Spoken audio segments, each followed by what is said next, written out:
대선 일주일도 남지 않았습니다. 근데 주택 세금 관련해서 중과세를 늘리겠다고 합니다. 여러분들 입장 어떻게 생각하십니까?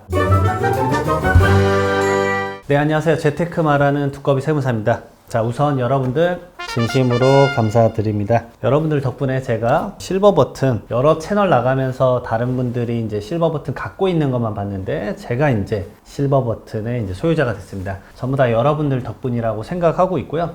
조금 더 열심히 해서 더 많은 소식 전달할 수 있도록 노력하겠습니다. 지금 D- 오늘 7일 남은 것 같아요. 대선이 얼마 남지 않았습니다. 정말 코앞으로 다가왔는데 제가 깜짝 놀랄 만한 소식을 들었습니다. 지금 여러분들 대선에 몰입해 있지만 주택 세금 관련해서는 지금 중과세가 더 확대될 것으로 비춰지는 상황이 될 수도 있다는 것, 많은 분들이 지금 모르시고 계신데 이 부분 제가 영상 말미에 자세하게 먼저 말씀을 드려보겠습니다. 그러면 지금 새 정부한테 세무사님 혹시 바라는 게 있냐라고 많이들 물어보시는데 제가 말하지 않더라도 이 보도자료만 보셔도 거의 다 알 수 있어요. 건설 CEO분들 새 정책 1순위로 대출 세금 풀어달라고 지금 많은 요청을 하고 있습니다. 결국은 대출 세금 풀어달라는 거죠. 그래서 헤럴드 경제랑 건설업계 CEO가 설문조사를 했어요. 현 건설 경기 침체 수준이 쉽지 않다. 침체 수준이 강하다라는 거죠. 그래서 대출 규제, 그 다음에 세금도 좀 풀어달라는 얘기입니다. 근데 많은 분들이 이렇게 얘기할 수 있습니다. 건설업체 너희들이 잘못한 거 아니냐? 너희들이 우후죽순 막 짓기만 해서 그런 거 아니야? 관심 없어 라고 할 수도 있습니다. 그래서 다른 의견도 또 이제 여러 보도자료가 나오니까요. 새 정부에게 바란다. 2대1리가 부동산 전문가 20명과 설문조사를 했습니다. 건설 투자 2년째 감소, 1년째 성장 갉아먹고 있다. 그래서 세금 깎고 대출 규제 완화해야 된다라고 해서 양도세도 좀 확 낮추자라는 의견이 좀 있어요. 자, 이런 부분들에 대해서는 양도소득세, 결국 개인의 이슈죠. 사실 양도소득세도 이슈지만 지금 여러분들에게 지금 많이 낮춰달라고 요구하는 게 뭡니까? 다주택자에 대한 취득세입니다.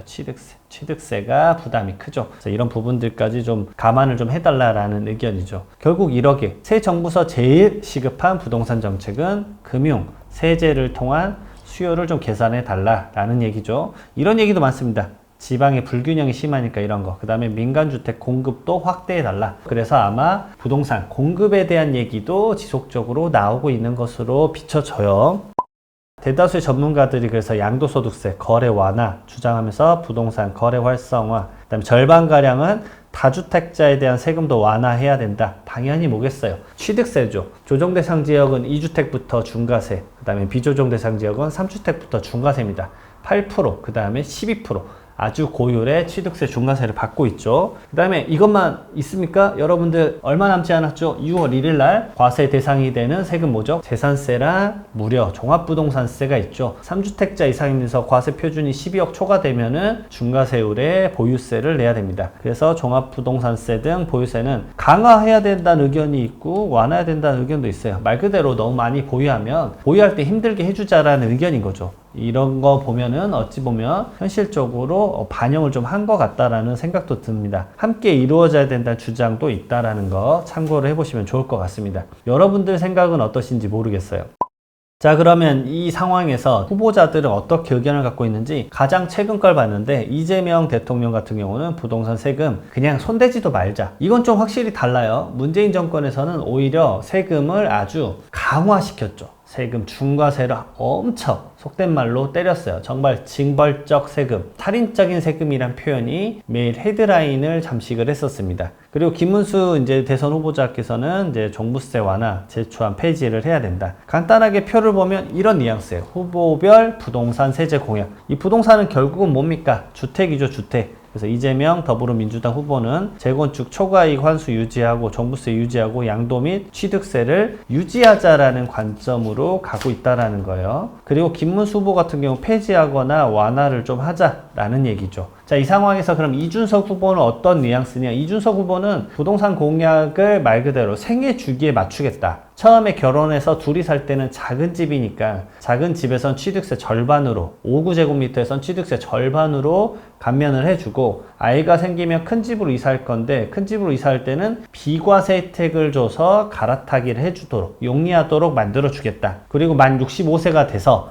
자녀들도 출가를 했다라고 하면은 다시 작은 집을 선호하게 되어 있는데 고령자가 주택을 매도할 때는 양도소득세 장기 보유 특별공제를 확대를 해서 지금 장기 보유 특별공제가 80%인데 더욱 확대를 해가지고 이런 부분들까지 도와주겠다. 말 그대로 생애 주기에 맞춰서 작은 집, 큰 집, 작은 집 이런 형태에 맞추고 나이대에 맞춰가지고 도움을 주겠다라는 거죠. 그래서 이준석 후보 같은 경우 이런 얘기 했습니다. 강남 집값 때려잡기 그만하자.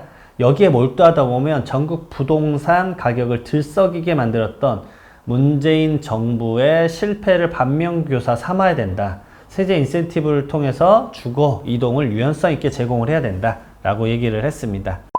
자, 그러면 여러분들 대선 이후에 어떻게 보면 좋을지 이제 본 게임 말씀 올리도록 하겠습니다. 이게 가장 핵심이에요. 근데 선거 끝나고 나서는 대선 누군가가 결국은 대통령이 됩니다.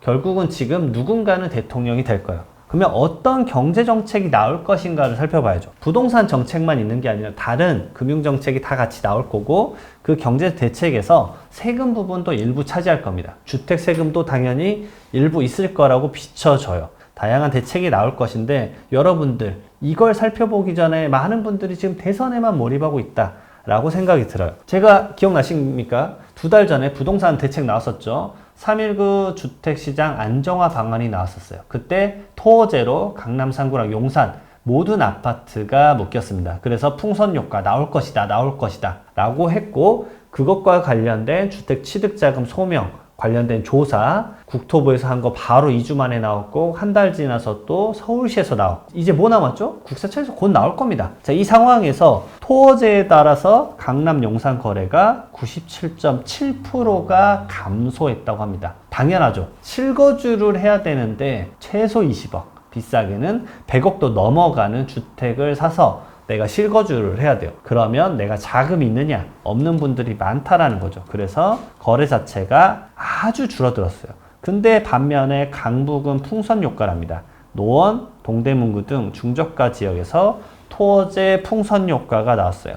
그러면 정부가 지금 가만히 있습니까? 이게 6일 전 뉴스예요. 그러면 어찌됐던 대선 후보자로 대통령이 나오기 전입니다. 이 상황에서 우리는 우리 할 일 해야 된다라고 생각을 하고 있겠죠. 어떤 일을 하고 있느냐? 기재부 국토부가 이틀 전에 기사가 나왔습니다. 서울 집값 변동성 너무 높다. 필요시에 규제 지역 추가 지정하겠다. 그래서 나온 게 중과세 지역이 지금 확대될 수 있다는 거예요.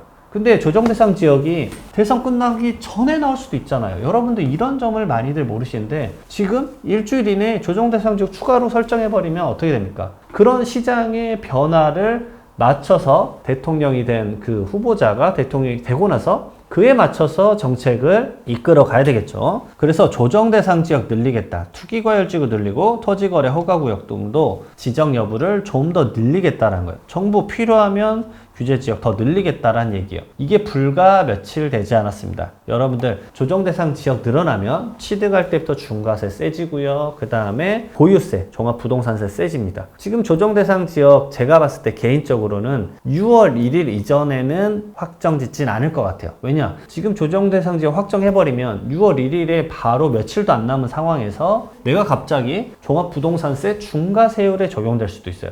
그러면 반발이 엄청 심할 거예요. 그러면 딱 하루 남습니다. 6월 1일까지는 적용을 못해요. 그 다음에 평일이 언제가 있죠? 6월 2일. 그 다음에 뭐가 있어요? 대선이에요. 저는 그래서 6월 2일을 집중해야 된다라고 생각을 하고 있습니다.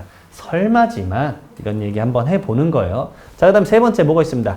양도소득세 중과세가 다시 또 확대될 수도 있다라는 거죠. 이런 관점에서 봤었을 때 여러분들 내가 지금 어떤 대선 후보자가 대통령이 됐었을 때 어떤 대책이 나왔을 때 지금 정부에서 움직이는 것과 스탠스를 과연 대선 후보자, 대통령이 되고 나서 같이 맞춰줄 것인가 이런 부분들까지 무조건 같이 체크해야 된다. 항상 대책에 대해서는 제가 부동산 세금 쪽으로는 많이 말씀드리고 있는 것 같습니다. 이 영상 도움 되실 건데 도움 되셨으면 구독과 좋아요 부탁드리도록 하겠습니다. 감사합니다.